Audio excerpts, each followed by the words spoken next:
कि हम सब लोग, हम सबके अंदर तो एक चेतना ये काम करती है ना कि हम समाज के लिए कुछ करें। ऐसा थोड़ा ना कि नहीं करती है, करना चाहते भी हैं। अब आपके मन में एक हिस्सा ऐसा होगा जो चाहता होगा यार अपनी जिंदगी ठीक से जी लो, बाकी छोड़ो, भाड़ में जाए। ये अभी कम हावी होगा तो भी आज से 5-7 साल बाद ज्यादा हावी हो जाएगा जब आप नौकरी में आएंगे। अभी आपके मन में होगा कि मैं आईएएस बन के, आईपीएस बन के क्रांति कर दूंगा, जिले को ठीक करूंगा, राज्य को सुधार दूंगा, इतिहास के 2 चरण होंगे, मुझसे पूर्व और मेरे बाद का चरण हो जाएगा। ऐसा मन में आता होगा। जब आप कलेक्टर बनेंगे तो आपको समझ में आएगा कि आपके कलेक्टर बनने के साथ जितनी शक्ति आपको मिली है उतने ही माई बाप सिर के ऊपर बैठे हुए हैं, और उन माई बापों की पूरी शक्ति इसमें लगेगी कि आप खास परिवर्तन ना कर सके। छोटा मोटा ऑर्नामेंटल चेंज कर लें, ठीक है, कर दिया आपने, एक छोटी स्कीम चला दी, एक ये स्कीम की, एक वो स्कीम की, अखबार में फोटो छपे, इश्तेहार छपे, खूब उद्घाटन, खूब कैंची फीता बीता हुआ, नाम हुआ, आप खुश रहो। वो इस भाव से रखते कि हाँ बेटा खेल लो, खेल लो, जाओ जाओ चिंटू, खेल लो, खेल लो। पर जहां आपने कुछ स्ट्रक्चरल चेंज करने का प्रयास किया जिससे उनके हितों पर चोट पहुंचेगी, वो इतने ताकतवर हैं कि आपको कहां उठा के पटक देंगे समझ में भी नहीं आएगा। और फिर आप भी कहेंगे कि मैं भी 30 साल में 46 बार ट्रांसफर हुआ हूं, मैं कहीं टिक ही नहीं पाता 4 महीने से ज्यादा। अगर किसी ब्यूरोक्रेट की जिंदगी में शान की यही एक बात हो कि मैं ट्रांसफर बार होता हूं, तो इसने किया क्या फाइनली, वो कर क्या पाया?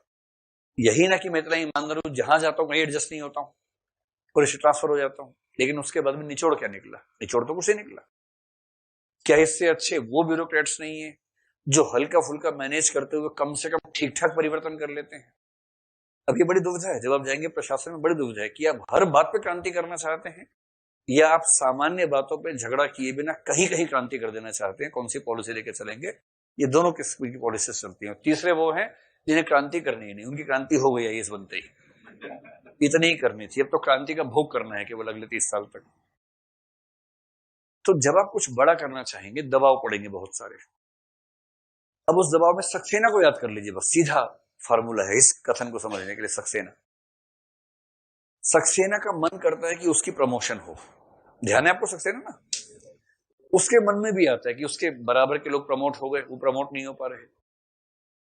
जैसे ही दास साहब ने उसको केस दिया, यानी कि डीआईजी सिन्हा ने ये कहा कि दास साहब ने आपका नाम बताया है, उसके मन में पहला भाव क्या आया कि पहली बार मुख्यमंत्री ने इतना भरोसा किया है, बस इस बार ठीक से काम करूंगा तो प्रमोशन हो जाएगा। यही भाव तो आया। ये कौन सा भाव है? स्वार्थ का भाव है, स्व का भाव है, जो कि स्वाभाविक है, सब में आता है। पर जब वहां गया, सिचुएशन देखी, तो गिल्ट फीलिंग होने लगी, ब्रह्म राक्षस जागने लगा उसके अंदर का। अब जैसी वो मिलता है महेश से या हीरा से या रुकमा से या बिंदा से, उसके अंदर का जिम्मेदार व्यक्ति जाग उठता है, सुपर ईगो, और उसको लगता है कि अगर इनकी आह लेके अपना मैंने प्रमोशन ले लिया ना तो मैं जी नहीं पाऊंगा, और प्रमोशन की शर्त है इनकी आह लेके प्रमोशन लेना।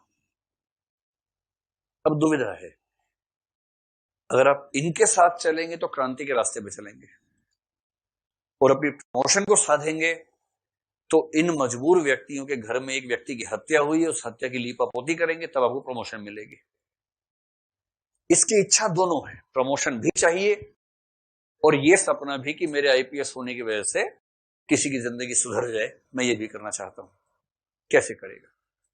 दिमाग का दही हो जाता है तो तय नहीं हो पाता कि नैतिक क्या है, अनैतिक क्या है। HSC क्लास में मैं शुरुआत में ये सब महसूस करवाने के लिए एक छोटा सा बच्चों वाला एग्जाम्पल देता हूं, जो आईएएस के इंटरव्यू में खूब पूछते हैं कि एक तरफ प्रेमिका खड़ी है, एक तरफ मम्मी खड़ी है, लड़कियां इसको रिप्लेस कर लें प्रेमी और बाप से। एक तरफ प्रेमी खड़ा है, एक तरफ बाप खड़ा है, बाप नहीं सॉरी पप्पा खड़े हैं, पप्पा, बाप से खराब लगता है, पप्पा खड़े। ठीक, वायदे आपने किए थे, पूरे होशो हवास में किए थे, उस वायदे की वजह से दूसरा व्यक्ति अपने घर में विद्रोह करके आ गया है, अब आपको विद्रोह करना है, और आपको इस समय विद्रोह करते हुए उछल पुछल हो रही है पेट के अंदर बहुत ज्यादा। किसी तरह से मम्मी को बताया और मम्मी ने तुरंत रानी दुर्गा का रूप अवतरित कर लिया है, चंडी का रूप धारण कर लिया है। एक चंडी लेके गए थे, एक वहां मिल गई, 2 हो गई। अब दोनों चंडियां तैयार खड़ी हैं एकदम। माँ ने कहा कि अगर तूने इससे ब्याह किया तो मैं खुद को आग लगा के मर जाऊंगी। और उसने पूरा माहौल बनाने के लिए मिट्टी का तेल छिड़क लिया अपने ऊपर और माचिस हाथ में, लाइटर सॉरी, और एक दो बार ऑन करके दिखा दिया कि मजाक मत समझ, जलता है, सच में जलता है। ठीक। अब बेटा दबाव में है, जिस माँ ने मुझे जन्म दिया, जिसने पाला पोसा, आदि आदि आदि। इधर प्रेमिका कह रही है कि अगर ऐसा माहौल बनाने से बात बनती है तो मैं बना देती हूँ, ऐसी क्या दिक्कत है। मिट्टी के तेल की बोतल एक और भी रखी हुई थी, उसने वो उठा ली, उससे भी छिड़क लिया, और लाइटर उसके पास भी है, और लाइटर वैसे भी रखती है तो उसके पास लाइटर है। अब और अब अच्छा, मिट्टी के तेल की बोतलें दो ही थी, तीन थी नहीं, इसलिए क्योंकि ऐसे में लड़का सोचता है कि मैं ही मर जाऊं, खत्म करो यार बात को, तो वो ऑप्शन मिलेगा ही नहीं आपको जीवन में। और दोनों ने टाइम लिमिट फिक्स कर दिए 1 मिनट की, कि बेटा 1 मिनट में अगर तूने हाँ नहीं बोला मुझे कि इस चुड़ैल से शादी नहीं करेगा तो मैं आग लगा लूंगी खुद को। और वो लड़की बोली कि अगर 1 मिनट में तुमने ये नहीं कहा कि इस चुड़ैल से तुम्हारा कोई संबंध नहीं है तो मैं खुद को आग लगा लूंगी। और 55 सेकंड है, दोनों के लाइटर ऑन हो गए हैं एकदम, ऐसे करके पास आ रहा है। तीसरा लाइटर है नहीं, तीसरी बोतल है नहीं मिट्टी के तेल की, दोनों को बचाने का ऑप्शन है ही नहीं। 3 ऑप्शन है, इसको बचा लो, उसको बचा लो, दोनों को ना बचाओ। आपने जवाब देने में देरी कि दोनों जल के मर गई, ये हो सकता है। वो चौथा ऑप्शन नहीं जो आप चाह रहे हैं, वो चौथा भी नहीं, पांचवा भी नहीं, चौथा ये कि मैं समझाऊंगा बुझाऊंगा, वो सब हो गया, बुझाने का, ये समझाने का नहीं है। ठीक है। और बुझाने का भी थोड़ा बहुत ही बचेगा, क्योंकि जितना तेल छिड़का हुआ है ना उसके पास स्कोप ज्यादा रहेगा नहीं। और पांचवा ये कि मैं खुद मर जाऊंगा, वो ऑप्शन है ही नहीं, कुछ ऐसा सामान है ही नहीं कि आप ऐसा कुछ कर सके। आपको तो सिर्फ ये चुनना है कि ये या वो, बस। लड़कियां इसमें रिप्लेस कर लें बीएफ और पापा, गर्लफ्रेंड एंड पापा। मेरे ख्याल लड़कियों को दुविधा कम रहेगी इस मामले में, किसको आप बचाएंगे, पापा, सीधी सी बात है, पापा, कोई दुविधा ही नहीं है। मतलब 1 सेकंड से भी 1000वां हिस्सा लेते हुए उन्होंने कहा पापा, इसमें क्या सोचना है, किसको भाई, पापा पापा, कोई दुविधा ही नहीं इन लोगों को, देखिए। आचार्य भृगु ने सिद्धांत दिया है कि इसी को बेवफाई कहते हैं। बहुत बढ़िया। और लड़के लोग भाई किसको बचाओगे, ये तो रिएक्शन में जवाब दे रहे हैं।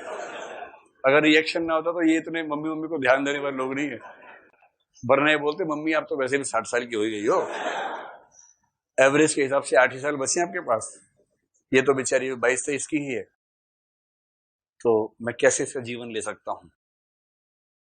तो अब ये नैतिक दुविधा है, इसमें आप रेखा गणित के रास्ते से उत्तर निकाल नहीं पाएंगे। इसमें कोई भी ऐसा समाधान नहीं है जो एब्सोल्युटली सही हो, ऑब्जेक्टिवली सही हो। आप दोनों में से जो भी फैसला करेंगे उसके पक्ष में पर्याप्त तर्क है, उसके विपक्ष में भी पर्याप्त तर्क है। इसलिए एथिक्स की दुनिया में सब्जेक्टिविटी रहेगी ही रहेगी, ऑब्जेक्टिविटी आ नहीं सकती, ये उसका सच है।